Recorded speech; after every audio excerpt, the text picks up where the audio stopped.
आज दिनांक 22 जून. आजच्या प्रवचनाचा विषय सुख त्यागात आहे, भोगात नाही. अमुक हवे असे वाटले आणि ते मिळाले नाही म्हणजे दुःख होते. अमुक हवे असे वाटूच देऊ नये. परमात्मा ठेवील त्यात समाधान मानावे, याचेच नाव वैराग्य. आपण विषयात बुडतो आहोत आणि पुन्हा विषयाचीच कास धरली तर आपण अधिकाधिक नाही का बुडणार? विषयाची आस धरणे म्हणजे त्याचे दास होण्यासारखेच आहे. मनुष्य सुखाकरिता धडपड करतो आणि अंती दुःखमय अशा विषयाची आशा करतो. सुख त्यागात आहे, भोगात नाही, हे पुष्कळांना पटत नाही. परिसाला लोखंड लागले म्हणजे त्याचे सोने होते, पण रुपयाचे काही सोने होत नाही. तसे आपण दिनाहून दिन म्हणजे अभिमानरहित झाले पाहिजे, आणि असे झाले म्हणजेच परमात्म्याला अनन्य शरण जाता येईल.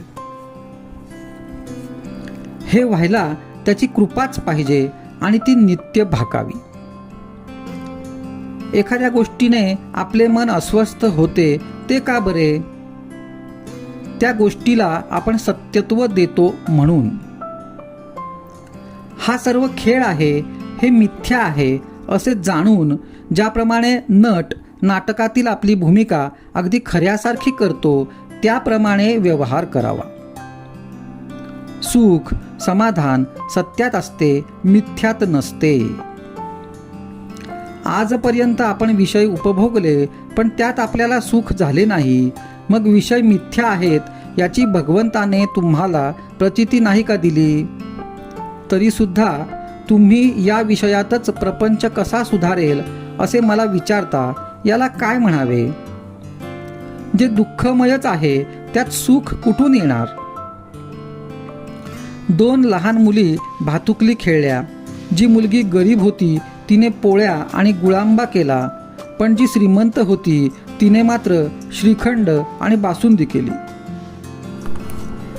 पहिलीचा गुळांबा जितका पोट भरण्याला उपयोगी नाही तितकेच दुसरीचे श्रीखंडही उपयोगी नाही.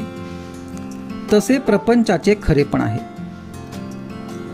प्रपंच असण्यासाठी बायको आणि मुले यांची गरज आहेच असे नाही. जो दुसऱ्यावर अवलंबून असतो तो प्रपंचीच असतो. मनुष्य म्हणून एकटा असला तरी प्रपंचीच असतो. दुसऱ्यापासून सुख मिळविण्याचा प्रयत्न करणारा मनुष्य हा प्रपंची होय. 5 जण मिळून प्रपंच बनतो, त्यामध्ये प्रत्येक जण स्वार्थी असतो. मग सर्व सुख एकट्यालाच मिळणे कसे शक्य आहे? प्रपंचामध्ये अनेक वस्तू आहेत, पण भगवंताजवळ एकच वस्तू आहे.